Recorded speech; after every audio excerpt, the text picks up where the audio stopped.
Friends, बहुत बार को लोगों का सपना होता है कि डीयू में एडमिशन हो अपना। क्या आपका है सपना डीयू में एडमिशन हो अपना? तो जान लो भाई डीयू के बारे में, वहाँ का एटमॉस्फेयर कैसा है, पढ़ाई कैसी होती है, प्लेसमेंट हो पता है क्या पढ़ने के बाद वहाँ पे, लोग कैसे, वहाँ का एटमॉस्फेयर कैसा है, प्रोफेसर कैसे, फीस कितनी लगेगी, हॉस्टल कैसा, एवरीथिंग हम जान रहे होंगे इस वीडियो में।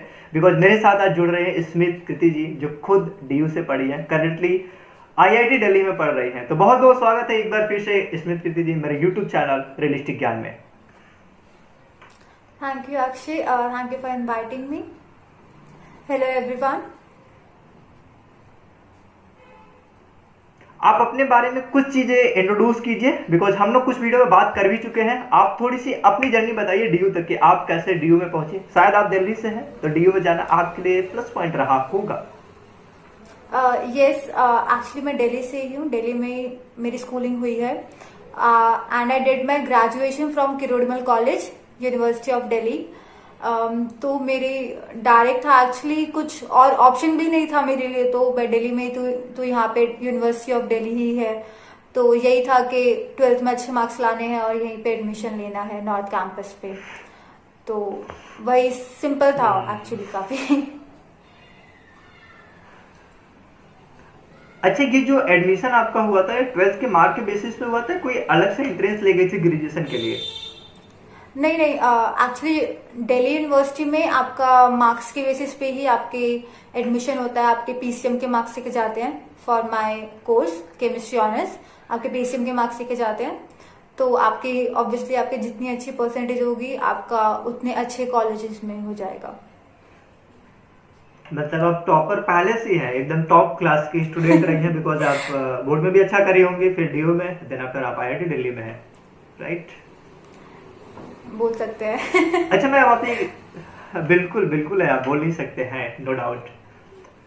अब जैसे मैं एक चीज आपसे पूछता हूँ कि जैसे दिल्ली डीयू में आपने पढ़ाई करी, तो डीयू की एजुकेशन क्वालिटी कैसी है? बहुत हाई क्लास वाली, बहुत अच्छे, एकदम मजा आता है पढ़ने में वहाँ पे? और फीस कैसी है वहाँ पे, मतलब फीस कितना लगता है, इस बारे में आप क्या बात करेंगी? ओके, पहले एजुकेशन क्वालिटी के बारे में बात करते हैं। तो I say depend on college to college, okay, क्योंकि हर कॉलेज का अपना हिसाब होगा। बहुत सारे कॉलेजेस है डीयू में, एक कॉलेज नहीं है, तो वो कॉलेज टू कॉलेज डिपेंड करेगा। मैं अपने कॉलेज की बात करती हूँ, केएमसी की। तो आई से के 50-50 था, एक्चुअली 60-40 था, कि 60% मुझे लगता था कि मुझे टीचर का कुछ समझ नहीं आ रहा है, 40% लगता था कि हाँ समझ में आ रहा है। तो वही है, हर जगह सेम हिसाब है, पढ़ना खुद ही होता है। टीचर तो पढ़ा के चला जाता है, आपको समझ में आ रहा है नहीं आ रहा वो आप देखो, मेहनत करो, खुद करो।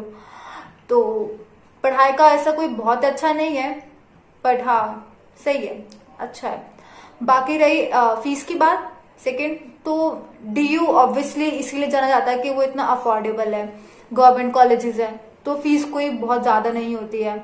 अगर आप प्राइवेट कॉलेजेस के देखो तो वहां पे तो लाखों में पहुंच जाती है फीस, इवन फॉर बीएससी या बीकॉम। लेकिन यहाँ पे मेरी पर्सनली साल की फीस 12,000 इतनी थी, एक साल की। तो मतलब मेरा तो ये समझते हो कि पूरी बीएससी ऐसे 35,000 में हो गई थी। तो ये है। और वही वो भी थोड़ा फीस में भी थोड़ा ऊपर नीचे हो जाता है कॉलेज से कॉलेज, जैसे थोड़ी हंसराज की ज्यादा है, ज्यादा एज इन आई थिंक 30 है उनकी, शायद 30,000 है एक साल की, आई एम नॉट श्योर, पर हाँ थोड़ा बहुत ऊपर नीचे है। पर मेरी कॉलेज की फीस काफी कम थी पूरे डीयू में। तो DU is non for being affordable, तो यहाँ पे ऑब्वियसली थोड़ा कम ही मिलेगा, वो चीज एडवांटेज है। अब मैं आपसे एक चीज पूछता हूँ ना, यहाँ का जो एटमॉस्फेयर है, एटमॉस्फेयर इन द सेंस कि वहाँ की पूरी लाइब्रेरी कैसी है, हॉस्टल कैसा है, स्पोर्ट फैसिलिटीज वहाँ पे कैसी है, और मोस्ट इम्पोर्टेंट चीज, यदि हम जा रहे हैं पढ़ने, बैचलर्स की डिग्री लेने जा रहे हैं, तो सबको चाहते हैं भाई वाईफाई मिल रहा हो, बढ़िया नेट चलाएंगे हम, तो क्या फैसिलिटी है वहाँ पे, ये सब सारी चीजों की? ओके, मेरा कॉलेज नॉर्थ कैंपस में था, तो वहां पे वैसे भी थोड़ा सा जो पूरा एरिया है, तो वो पूरा एरिया यूनिवर्सिटी एरिया है, तो वहां पे वैसे भी थोड़ा अच्छा एटमॉस्फेयर रहता था। सेकेंडली लाइब्रेरी, हमारी लाइब्रेरी काफी मेंटेन रहती थी, अच्छी थी। नीचे पूरा सेक्शन था बुक्स वगैरह का, ऊपर बैठने के लिए अच्छे एसी रूम्स थे, और आप जितनी देर चाहे उतनी देर बैठ सकते थे आराम से, कोई प्रॉब्लम नहीं होती थी। हॉस्टल हमारा जो कॉलेज था उसमें अटैच बॉयज हॉस्टल था। हर कॉलेज में ऐसा नहीं होता है कि हॉस्टल होगा ही, कुछ में होता है कुछ में नहीं होता है। तो हमारे कॉलेज में था attach boys hostel, single hostel था, बिल्कुल साथ में था, छोटा सा। तो वहाँ पे भी मेरे काफ़ी फ्रेंड्स थे वहाँ पे हॉस्टल में, तो वहाँ पे भी फैसिलिटीज़ वगैरह सब काफ़ी अच्छी थी। और जो स्पोर्ट्स कॉम्प्लेक्स वगैरह था वो भी हमारे कॉलेज के पीछे ही था।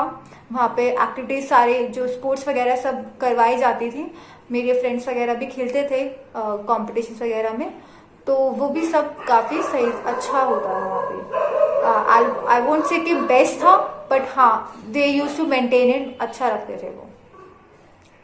और लास्ट वाईफाई, हमारे कॉलेज का वाईफाई था, बट उनका ना ऐसे नहीं था कि पासवर्ड सबको पता होता था। जो हॉस्टल वाले बच्चे होते थे उनको पता होता था, तो हम उनसे पता कर लेते थे।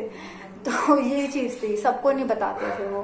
बट हाँ, आपके पास ऑप्शन था, आप जाके पता कर सकते थे। हम लोगों ने कभी ट्राई नहीं करा। अब एक चीज मैं और आपसे पूछता हूँ, जैसे हम कॉलेज में पढ़ रहे होते हैं ना, क्योंकि जब भी कॉलेज में जाते हैं, अभी 12th के बच्चे हैं, मैं कई बार को 12th के बच्चों को बोलता हूँ, अभी जैसे चूजे टाइप के बच्चे हम होते हैं, अरे जी मतलब 12th में पढ़ रहे हैं, कितनी बहुत यूनिवर्सिटी लाइफ में नहीं होता, एकदम रिस्ट्रिक्शन है, बहुत अच्छे से जाना है, बढ़िया से बिहेव करो गई, ड्रेस वगैरह पहन के जानी है। कॉलेज में जैसे ही हम जाते हैं तो लगता है कि यार एकदम बढ़िया वाली लाइफ में हम एंटर कर जा रहे हैं। तो कई बार को हम कॉलेज जाना भूल जाते हैं कि हमें कॉलेज भी जाना था, हमें पढ़ना भी था, इसमें अटेंडेंस कम हो जाती है। तो क्या सीन था आज के कॉलेज में अटेंडेंस का, कि मतलब कितना अटेंडेंस आपको मेंटेन करना है, या फिर अदर कॉलेज में अटेंडेंस कितना मैंडेटरी होता है? ओके, डीयू के बहुत सारे कॉलेज हैं ना। हाँ, डीयू में काफी कॉलेजेस है, तो हर कॉलेज का again college to college depend करेगा। बट पर्सनली मेरे कॉलेज में थैंकफुली कोई भी अटेंडेंस का पंगा नहीं था। हमारे चाहे 0 अटेंडेंस हो चाहे हमारी फुल अटेंडेंस हो, वो हमें रोक नहीं सकते थे पेपर देने से।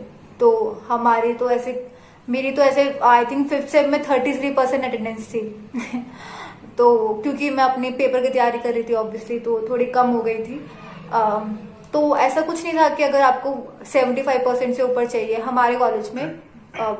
और एक रामजस भी था, रामजस में भी कोई ऐसे फिक्स नहीं था कि आपको इतना मिनिमम चाहिए ही चाहिए, वरना हम आपको पेपर में बैठने देंगे। बट आई से कि most of the colleges in DU, वहाँ पे कुछ ना कुछ ऐसे मिनिमम अटेंडेंस का क्राइटेरिया था। उसमें भी ये होता था कि अगर आपकी अटेंडेंस कम है तो आपको फिर कोई ना कोई प्रूफ देना पड़ेगा कि आपकी अटेंडेंस क्यों कम है। कोई आपको मेडिकल सबमिट करना पड़ेगा ताकि आपको कोई प्रॉब्लम ना हो एडमिट कार्ड लेने के लिए। मोस्ट केसेस में आपको वो अलाउ कर देते थे अगर आप कोई जेन्युइन प्रूफ दोगे। अगर आप नहीं दे पा रहे हो तो हाँ ऑब्वियसली प्रॉब्लम हो सकती है। तो आई से कि थोड़ा वो प्रॉब्लम हो सकती है सबके लिए, सबको वो चीज उसमें छूट नहीं मिलेगी। मेरा नेक्स्ट क्वेश्चन आपसे ये है कि सपोज कि मैं ऐसा बंदा हूँ, समबडी या फिर जो भी डीयू के लिए प्रिपेयर करना चाहता है, और उसके माइंड में ये है कि मुझे इंटर्नशिप करनी है, मैं इंटर्नशिप के नज़रिए से डीयू को देख रहा हूँ, क्या मुझे इंटर्नशिप रियली में मिल पाएगी बैचलर्स परस्यू करते समय इंटर्नशिप करने को वहाँ के प्रोफेसर के अंडर, या फिर कुछ और रिकमेंडेशन मुझे मिल पाएगी जो मुझे इंटर्नशिप करनी है? तो ओके, इंटर्नशिप करने के लिए डीयू में आई डोंट थिंक कोई प्रॉब्लम होगी, क्योंकि वहाँ पे जो प्रोफेसर है ऑब्वियसली वो लोग खुद भी रिसर्च में लगे होते हैं।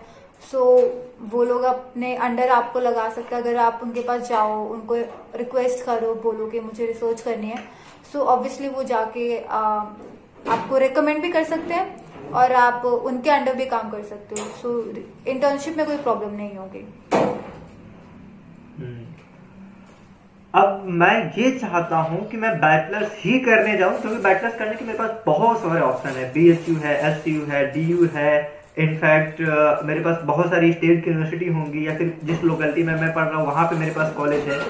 तो मैं डीयू को इस नज़रिए से चूज कर सकता हूँ क्या कि मुझे प्लेसमेंट लेनी है। डीयू में प्लेसमेंट होता है यदि मैं बैचलर्स के लिए गया हूँ, या फिर वहाँ के जो वो लोग हैं क्या कहते हैं प्लेसमेंट सेल है, वो हेल्प करते हैं प्लेसमेंट लेने में? प्लेसमेंट हो पाती है कि नहीं हमारे बैचलर्स में? प्लेसमेंट में आई डोंट थिंक यहाँ पे इतनी ज़्यादा कोई प्लेसमेंट होती है। आई मीन जितना मैंने सुना है, मैंने अपने कॉलेज में देखा है, तो बीएससी के बाद प्लेसमेंट डायरेक्ट नहीं होती है। हमारे में तो नहीं था बिल्कुल भी कुछ भी। रिगार्डिंग प्लेसमेंट, तो आई डोंट थिंक कि प्लेसमेंट में थोड़ी कोई भी हेल्प हो पाएगी इन DU। एक चीज मैं और आपसे जानना चाहता हूँ, क्योंकि कॉलेज के अंदर पढ़ने तो हम जाते ही जाते हैं, साथ में बहुत सारे हमारा सपना होता है कि अगर हम कॉलेज में जाएंगे तो बहुत सारे फेस्ट में पार्टिसिपेट कर रहे होंगे, बहुत सारी कल्चरल सोसाइटीज होंगी, उसमें हम इन्वॉल्व हो रहे होंगे। तो मतलब वहाँ का फेस्ट वाला माहौल कैसा है और कल्चरल सोसाइटी कैसी है DU की, अलग अलग कॉलेज की, या फिर जिस कॉलेज में आप थी वहाँ की कैसी है? हाँ, DU तो आई थिंक लाइक जाना ही इन सब चीज़ों के लिए जाता है, फेस्ट के लिए, सोसाइटीज़ के लिए, उनके वाइब्रेंट नेचर के लिए। तो ऑब्वियसली DU में काफ़ी मेरे कॉलेज में बहुत सारी सोसाइटीज़ थी, काफ़ी ऑप्शन थे जिसमें आप पार्टिसिपेट कर सकते हो।